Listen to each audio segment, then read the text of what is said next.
नमस्कार. आज मी आपल्याला कारल्याची भाजी दाखवत आहे. त्यासाठी मी इथे मध्यम आकाराचे 2 कारले घेतलेले आहे. त्याला रात्रीच थोडंसं मीठ आणि हळद लावून झाकून ठेवलं होतं. मग आता हे चुरून घ्यायचं आहे. त्याआधी मी तुम्हाला साहित्य दाखवते. त्यासाठी घेतलेला आहे कांदा, कोथिंबीर, कढीपत्ता, थोडंसं कारळाचं कूट आहे, गूळ आहे आणि लाल तिखट, मोहरी, जिरे आणि हिंग, हळद, मीठ आणि थोडासा मसाला आणि तीळ. आता एवढं साहित्य घेऊन आपण भाजी करत आहोत कारल्याची. त्यासाठी सगळ्यात पहिल्यांदा मी हे कारले छान असं मिक्स करून घेते, म्हणजे कडवटपणा जाण्यासाठी मीठ आणि हळद लावून ठेवलं होतं रात्रीच. आता मी हे चुरून हे कडवटपणा सगळा काढून टाकते. त्याला आता थोडंसं पाणी टाकून कारले उकळून घेऊया.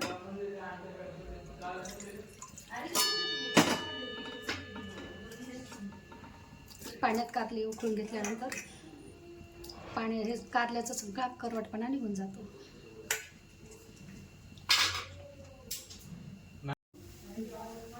कारले उकळून घेतले आहे.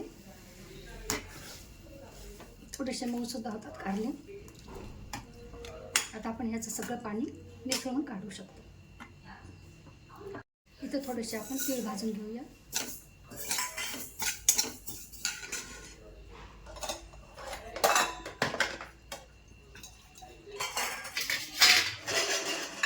तिळासोबतच आपण खोबरं पण टाकून घेऊ.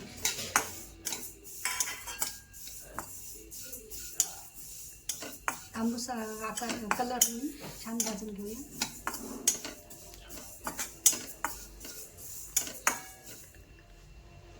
तिथे आपण तीळ आणि खोबरं भाजून घेऊया.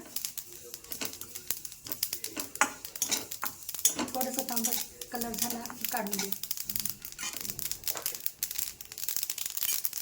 तेल टाकून घेऊ.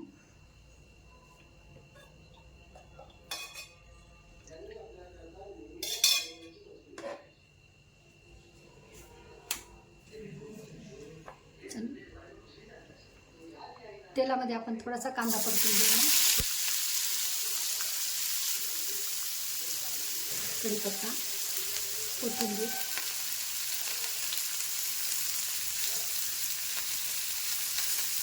ते सगळं परतून घेऊन मिक्सरमधून काढून घ्यायचं आपल्याला. त्याची पेस्ट करून आपल्याला भाजीमध्ये टाकायची आहे.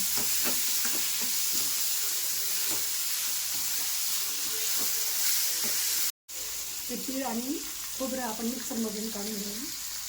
पाहू शकता कांदा सुद्धा ब्राऊन झालेला आहे. आपण मिक्सरला काढून घेऊ.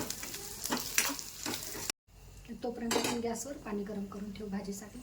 आता हे पाणी गरम झालेलं आहे भाजीसाठी. आपण परत कढई ठेवू आणि आता भाजीला सुरुवात करू.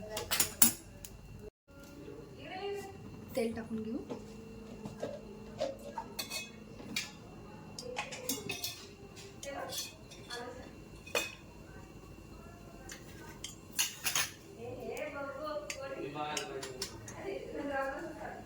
तेल गरम झाले की जिरे मोहरी टाकून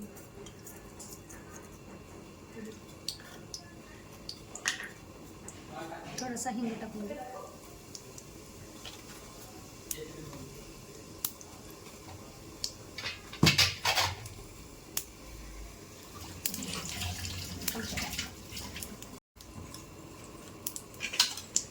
कढीपत्ता टाकून घेऊ.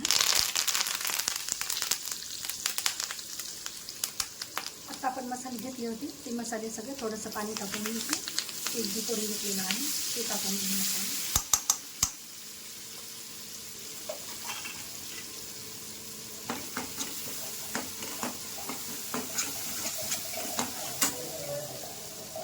थोडंसं लाल तिखट टाकून,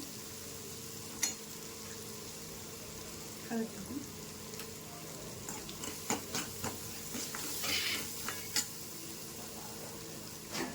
आता जे आपण मिक्सरमधून वाटण केलं होतं ते वाटण टाकून घेऊया.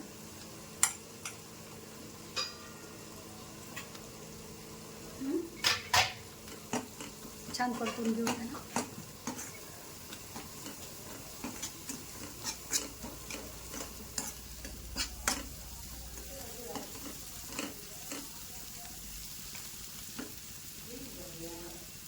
मिश्रण छान परतून झालं.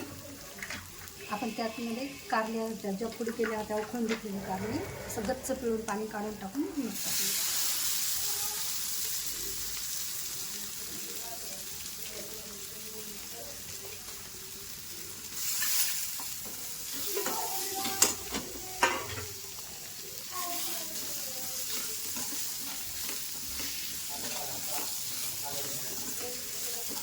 हे छान मिक्सर परतून घेऊया. आता त्यात आपल्याला चिंचेचा कोळ टाकायचा आहे. चिंचेचा कोळ आधीच भिजून घ्यायचा होता.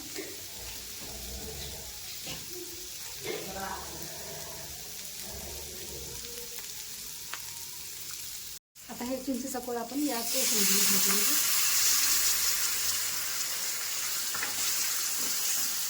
घालून घेऊ म्हणजे करता लागली भाजी. गॅस पुन्हा मिडियमच ठेवू आणि यात गरम पाणी होईल. आपल्याला इथे रस्सा भाजी करायची आहे, त्यामुळे मी थोडंसं पाणी जास्तच टाकलं.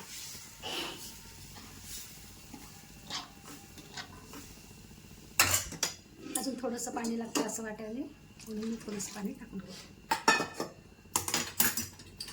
आता यात मीठ टाकून घेऊ.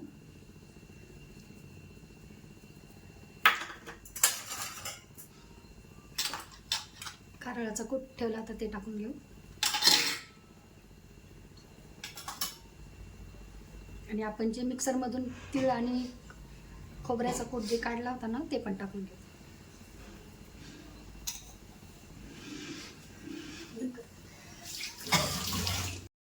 शेंगाचा कूट टाकून घेऊ थोडासा.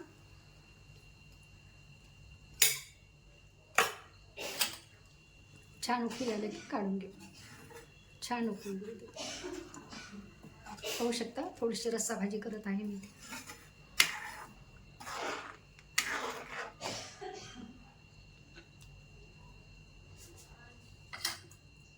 हा माझा पहिलाच व्हिडिओ आहे जो की मी बोलून केलेला आहे.